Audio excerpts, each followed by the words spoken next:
નકર આ તમે રામાયણ પહેલી વખત જોતા હોય આપણે મેં નાનો હતો ત્યારે વિચાર કરતો મેં કીધું યાર હવે સીતાજી ન્યા ઓલો બલૂનમાં ઓલામાં લઈને વયો ગયો મેં કીધું રામ ભગવાન તો હાલીને જાય છે આને કેવી રીતના લઈને આવશે મેં કીધું ને તું ભાઈ હમણાં વાત છે ખાલી એક રામ ભગવાન સારા હતા ખરાબ બધું સીતાજી લક્ષ્મણજી ભરતજી કઈ કઈજી તો એના બધાના જીવનમાં કેમ અલગ અલગ દુઃખ આવ્યું છે ક્યાં તો તમારું નામ નરેન કેવા તો જિંદગી મારી જિંદગીમાં બી તમને ખબર જ છે કે બહુ બધા ચડાવ ઉતાર આવે એમ તમારી જિંદગીમાં બી કેવી રહી તમારી જિંદગી અત્યાર સુધી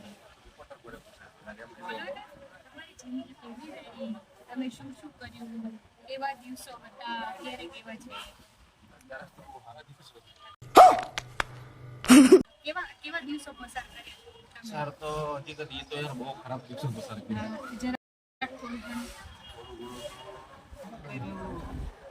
વડાપાવ ખાધો કેમ વડાપાવ ખાધો ઈચ્છા નહોતા શું કરે કોઈનો સપોર્ટ નહોતો કોઈનો સપોર્ટ નહોતો શું કરે કામ ધંધે કદાચ સુરતમાં હીરામાં ગયો હતો પણ મહિને પગાર આપે ઉપર આપણે 10 દિવસ 15 દિવસ હોય અત્યારે મારી ઘટના એવી માથા મારતી હતી ને હું તો ખબર હવે એક તો મને ઘરેથી ગાડી મૂક્યો બરોબર હું ગયો ગારિયાધાર તો ગારિયાધાર એક છોકરો હતો રસપૂતનો એમની માથે લેણું થઈ ગયેલું બરોબર તો એને ગારિયાધાર મેકવાનું હતું તો મને મારી અંદરથી હું આ મોજ ફૂટી કે મેં કીધું તું ભેગો હોય તો છેલ્લા કેટલા વર્ષોથી તમે ઘરથી અલગ રહો છો 6 વર્ષથી 6 વર્ષથી 6 વર્ષમાં શું શું કર્યું છે 6 વર્ષમાં તમે બહુ બધું કર્યું લગ્ન નથી કર્યા પછી બધું કર્યું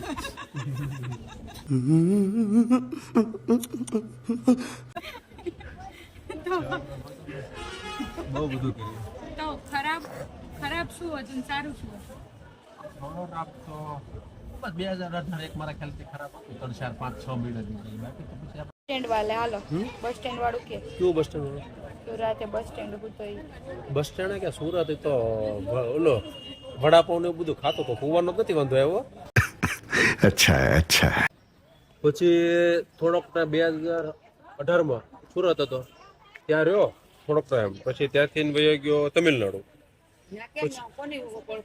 મારા બેને મેકલો હતો ત્યારે હું હતો ઘીની ડિલિવરીમાં બરોબર તો ત્યાં પછી સમોસો આવ્યું અને ઘીમાં જતો હું ને તે એક બાજુમાં પેટ્રોલ પંપ હતો ને તે કાકાને હું દરરોજ જો સીતારામ કરતો આપણે કેમ ગમે ને કેમ છો મજામાં તે એવી રીતનો હું એને હાય હેલો કરતો તો પછી એને મને વાત કરી કે તારે અહીંયા શું કરવું છે કે તું અહીંયા કે શું કરે મેં કીધું ઓલા ઘીની ડિલિવરી કરું બાઇક લઈને જાઉં છું એમ તે વરસાદ ને એવું આવતું હતું તો પછી એમના ઘરે લઈને જતા રહ્યા પછી કે તું એક કામ કરે કે મારા પેટ્રોલ પંપ ઉપર કામ કરીને કે મારે જરૂર છે એમ 1-2 દિવસ કામ કરાવ્યું ને પછી કે તું ઓફિસમાં આવતો પછી હિસાબ કિતાબમાં ને એમાં બેહાડ્યો કરતા હાલી ગયું પછી મને કે હવે કાંઈ નહીં કે તું મારી ભેગો જ રહે પછી લોકડાઉન થયું તો લોકડાઉનમાં એમની ભેગો લઈ લીધો ટૂંકમાં વર્ષનો પગાર એમ મહિનાનો નહીં સમજ પડે એટલે મહિનાનો જે પડે આપણે સમજી લેવાનો ત્યારનો હમણાં વેલ્યુ આવે ત્યારે છે ને કેટલો 48 કિલો વજન હતો લોકડાઉન ગયું ને ત્યાં મારે 98 કિલો વજન થઈ ગયો હતો રામ ભગવાનના જીવનમાં કેમ એટલું બધું દુઃખ આવ્યું એને ક્યાં ક્યારેક એનું ખરાબ કર્યું હતું એના જીવનમાં તો હતો તો આપણે એવું વિચારવી છીએ બરોબર છે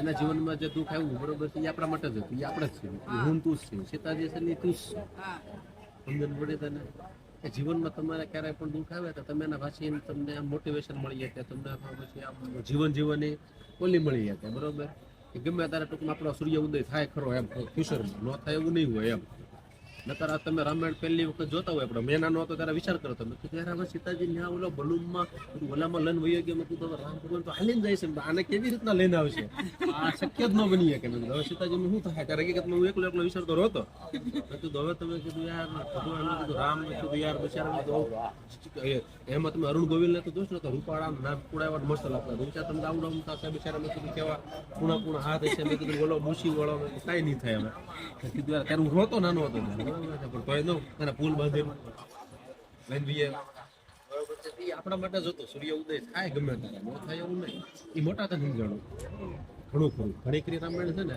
પહેલી બીજી ત્રીજી ચોથી વખત વાંચીશ ને તોય નહીં સમજે એ વસ્તુ એવી છે જીવનમાં આપણે જેમ જેમ મોટા થતા જઈએ ને એમ આપણને એના પન્ના સમજાતા જાય ત્યાં લગી નહીં સમજે એટલે આપણા જીવનમાં દુઃખ આવવાનું હોય આવવાનું ગમે કાળે આવવાનું લખ્યું હોય નહીં થવાનું હોય. સુખ લખ્યું હોય ને તો તમે પછી દુઃખને ગોતવા જાવ તોય નહીં મળે. જોરદાર લાગ્યું. હા યાર, હકીકતમાં નહીં મળે. અમુક ના છોકરા ગમે એવા કાંડ કરતા હોય તો નથી નીકળી જતા, કેમ કે એના જીવનમાં સુખ જ લખ્યું. સાચી વાત. સાચી વાત છે. હા, એના જીવનમાં સુખ જ લખ્યું. એને ગોતવા જાવ. કાંડ કર્યો હોય તો રાયડું પાડીને બહાર આવે. હા, એમ વાત છે. કાંઈ ન હોય તો બી બરું આવે. એ દુઃખ લખેલું હોય આપણા લાઈફમાં. સમજણ પડે? વાત સારી હતી. આમાં એવું છે, જે આ જીવનમાં લખેલું હોય ને અમુક દુઃખને આમંત્રણ આપતા હોય તોય નથી આવતું. બોલ, મેં નજરે જોયેલા છે. દુઃખને સામે લઈને આમંત્રણ આપતા હોય. અમુક ઓલા બાઈક લઈને હવે તારી જ વિચાર કરવી, બરોબર છે? તારા સારા કામ જાતો કે બરોબર છે, તને તો ખબર નહોતી, બરોબર? આવું રીતે થાય છે. અમુક જે ઓલા ગાડીના સ્ટન જે કરતા હોય એ તો સામે લઈને આમંત્રણ જ કરે છે ને. હવે એને તો તારા વિશે તારું દુઃખ એને જોવે ત્યારે ને ખબર પડે, બરોબર? આ વસ્તુ શું છે, જ્યારે તારી તકલીફ જોવે ત્યારે ને ખબર પડે. તો હવે તું ઓલા છોકરાઓ તું જો ટૂંકા પેન્ટ વાળા જે સ્પોર્ટ બાઇક લઈને જે જોતા હોય આપણે ઇન્સ્ટાગ્રામમાં ને એમાં રીલું જોતા હોય, આમ આખી આવી રીતના ગાડીઓ આપતા હોય, તો પછી એ લોકો વિશે તો શું કહેવા માંગે છે? એ લોકો સામે આમંત્રણ નથી આપતા, અભિયાન કઈ નથી આપતું, સામે આમંત્રણ આપે છે. અને અમુકના જીવનમાં બિચારાને હરખી રીતે જીવન જીવવું હોય તે ભગવાન આપણને એવો કેમ કઠોર હોય છે, પણ એ આપણા હારે કાંઈક આગળ મુકા હશે. બીજું તો આપણે શું હોય, નકર તો વલણ નો લઈ લે આપણી જગ્યાએ. જરૂર તો એને છે કે આપણે નથી જરૂર એને છે. એવું ઉપર ગાડીઓ આપતા હોય, પાસેથી કપડા ઉડતા હોય તોય નથી પડત, કઈ થતું નથી. આ બધું છે ને લખાઈ ગયેલું હોય. એટલું નાનો હતો ને ત્યારે મને મારા આપા એક વાત કરી, એક વાત કરી હતી મારા આપાએ મને. બાજની વાત કહી હતી. બાજ હતો ને એની બાજુ મેં ઘોડું બેઠું તે નથી યમરાજ નીકળે તો દાંત કરતા વિધા બાજને એમ તો કાનું અહીંયા લગભગ આવી ગયેલું છે મોત. એમ એ વળી બાજ એને રાતોરાત હિમાલયની શિખર ઉપર મેં કેવું પછી પાછા વિધાતા પડ્યું. એ બાજ કે તમે કે દાંત કાઢીને ગયા હતા કે હું કામ દાંત કાઢ્યા છે? હું એમ વિચારતો હતો સવારમાં વહેલા 5 વાગે કે આનું હિમાલય ઉપર છે ને અહીંયા શું કરે? બોલો કે ઉડીને એના મેં કેવું એનું મોત હિમાલયની શિખર ઉપર હતું. કદાચ એ ગોલું ને ઉડીને ગયું તેને પગી નો એક બાજ એના સાસમાં દેખીને મેચ કર્યો. ઓલું મળી એને જે લખ્યું ને વિધાતા બે ત્રણ લાખ બીજા વાત કે મારા પ્રભુનું આવું દુઃખ ત્યાં લખ્યું છે. વિધાતા કે એ વાત માની લીધી મેં કે રામનું એટલું દુઃખ મેં લખ્યું છે, તમે મને બે ત્રણ મેકી જાય છે એ કોને લખ્યું છે? એનો જવાબ હતો મને હતા કે એ બરોબર છે, એ તો તમે ન લખ્યું હોય ને કે તમે મને હું તમને મેકી જાય છે કે બધું એમાં દહેલું આવે છે ભાઈ કે બધું કે આમાં કોઈના ઉપર નથી. એટલે જીવનમાં છે ને સુખી રહેવાનું બને છે નહીં, દાંત કાઢવાના દાંત કાઢવાના સુખી રહેવાનું દુઃખ નહીં દેખાય. બીજું તો હું જે વસ્તુ થવાનું છે બરોબર. પછી તમે રોશો કે દાંત કાઢશો, દાંત કાઢશો તો એ સમય જલ્દી જાય, રોશો તો સમય નહીં જાય. એક વસ્તુ છે જે વસ્તુમાં તમને હોય એ જલ્દી જાય, જેમાં આપણને મન ન લાગતું હોય ટાઈમ ન જાય. એમ વસ્તુ અત્યારે આપણું મન લાગે છે તો આપણે 2-3-4 કલાક હારે વહી જાય.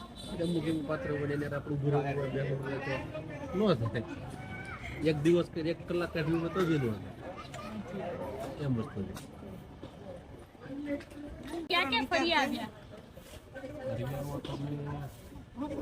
આખો પોણું ભારત લઈ લીધું મેં ફરવામાં. તમે પહેલા દુઃખી જીવન જોઈને આખું ભારત ફરી આવ્યા?